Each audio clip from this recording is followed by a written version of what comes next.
o gráfico do Bitcoin é moedinha da praia, né? Ponto de controle, vocês já sabem bem, entre 19 mil dólares aí. Então, Bitcoin quer se segurar. Bitcoin já está aí praticamente uns 5 meses já nessa função. Então, já está um bom tempo, né? Desde junho aí, final de junho até agora. Haja paciência. Já estamos 5 meses aí andando lateralmente, praticamente, andando ou defendendo essa região, né? E ontem eu vi várias ordens passivas de compra entre 12 a 16 mil dólares. Então, quando ele perder, a tendência é que entrasse força compradora perdendo os 17 mil dólares. E no caso, eu acredito que nós estamos agora na fase de raiva mesmo, né? A gente passou pela fase. Pelo menos eu espero que não tenha outra nova queda muito forte de capitulação. Eu espero que essa seja a última queda vertical e que essa queda aqui ela pudesse acontecer com aquilo que eu chamo de fundo dos deuses, que é uma queda com volatilidade que começa um pouco mais forte, mas depois ela vai reduzindo a volatilidade ao longo dos dias e aí tu tem uma queda mais compradora, digamos assim. Eu espero que isso aconteça. Senão, nós estamos ferrados aí, né? Porque se ele vir dando uma pedrada até 12 mil, 10 mil dólares, realmente me assustaria bastante. No sentido assim do suporte, nós estamos apoiados em suporte, então nós estamos com 50% de chance de subir, 50% de chance de cair, porque o S&P 500 segue não mostrando ainda um direcionamento de tendência. O S&P 500 está em cima da média de 14 dias, ou seja, a expectativa seria que se ele manter acima dessa média, significa que durante mais 14 dias, ou seja, 2 semanas, ele poderia continuar subindo, trazendo mais alta, né?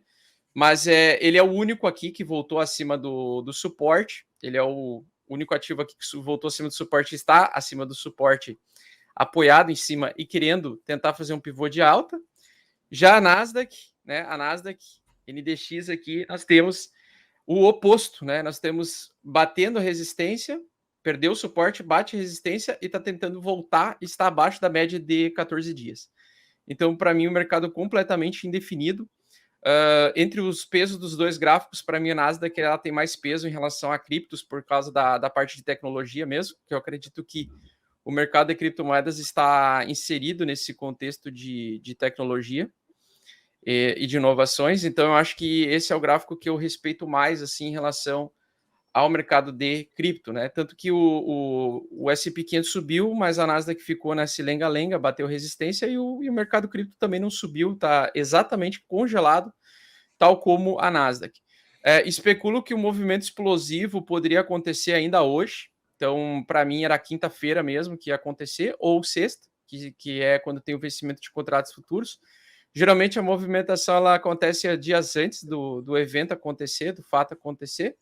E como vão ter vários. Eu não sei se ainda vai ter muitos balanços de várias empresas que vão sair ainda, Igor, nos próximos dias. Muito. E aí a gente está com esse misto de situações, né? No Japão, por exemplo, o Japão o Japão não está elevando ainda a taxa de juros, eles ainda estão deixando lá embaixo a taxa de juros para ter um crescimento. Então, o Japão segue tentando manter a economia numa certa normalidade aquecida. Por isso que isso é uma das...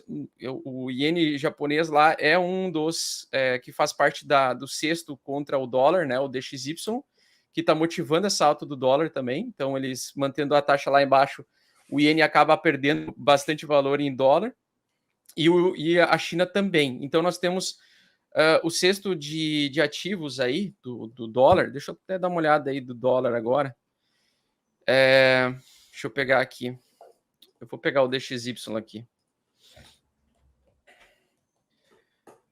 Ó, aqui o dólar, né? Aquilo que eu comentei com vocês.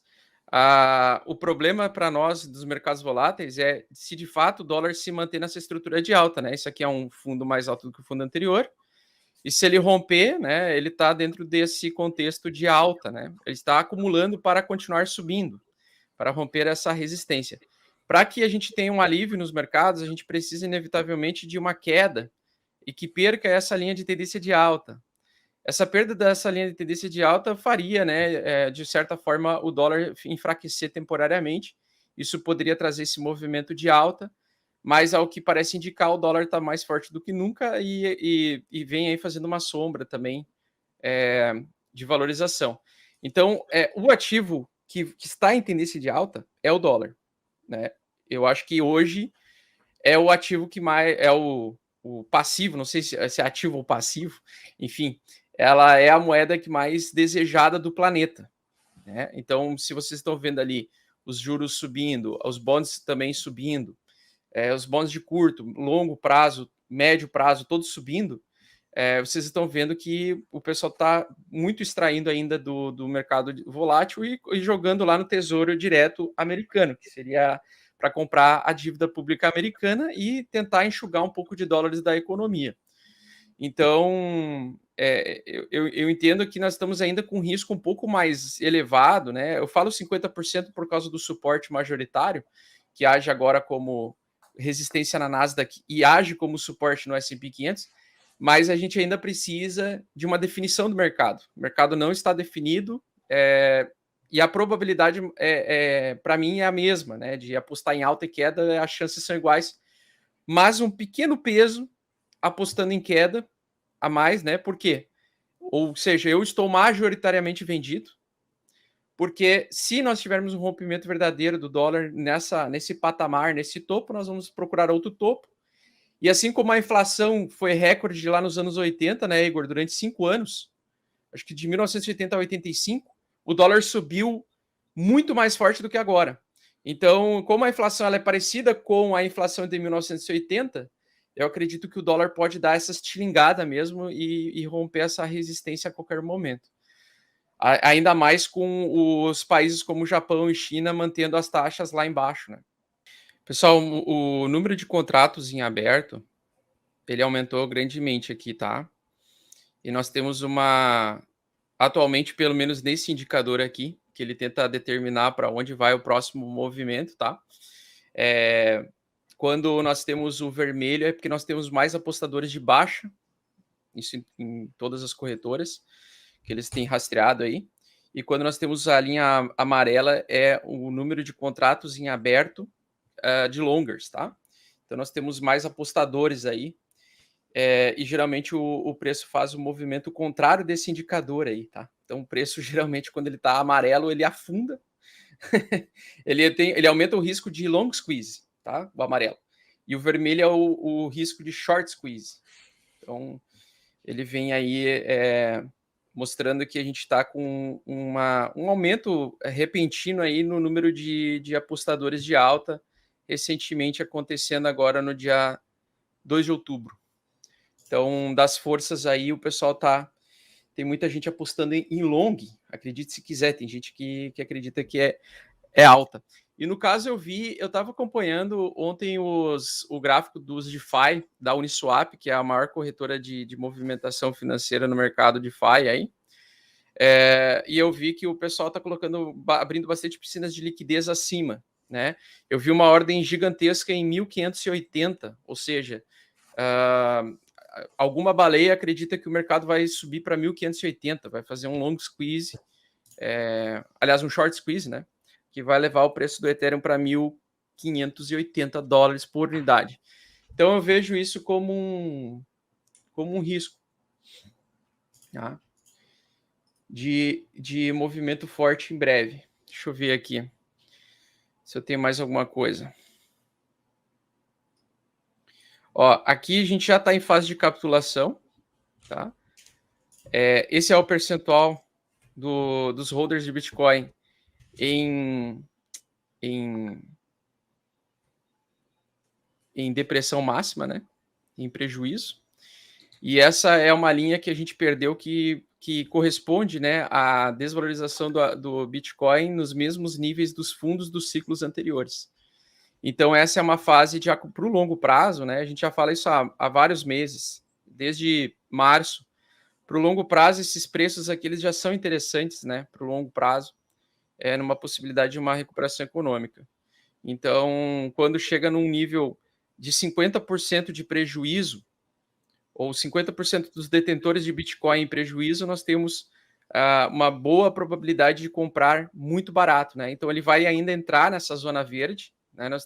Essa é isso que eu digo para vocês. Se a gente tiver uma queda muito forte até os $12.000, né? Isso aqui vai entrar para a linha verde, vai aumentar muito o número de investidores de Bitcoin ou de detentores de Bitcoin com prejuízo. Então ele passaria dos 50% desses detentores e a gente poderia ter realmente um movimento de poder comprar, né? Então a barra verde aí é o número de supply com prejuízo, né? Supply com perdas. E 50% do supply de Bitcoin circulante hoje com perdas é muita coisa. Então nós estamos batendo aí com 49%. Entrando na zona de 50 para baixo, meu amigo, longo prazo é compra histórica, tá?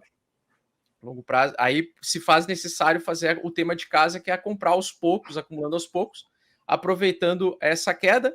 E se ele ficar um bom tempo entre 12 mil e 20 mil dólares, vai tentando aproveitar isso, que é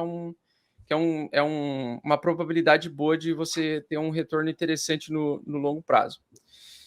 E eu sei que você está procurando para ter resultados rápidos no mercado de criptomoedas e eu tô aqui para te ajudar. Então o que eu te peço é pare de sardinhar agora, pare de comprar game coins e porcarias, shitcoins e vem aprender junto comigo tudo o que você precisa para se tornar um investidor profissional bem-sucedido. Curso Mestres do Bitcoin é o curso mais completo do Brasil. Clique no link abaixo para saber mais e somente nesse mês a gente vai oferecer um cupom de desconto com 55% de desconto. Não fique para trás e garante já a sua vaga porque é limitado. Tamo junto, fofo!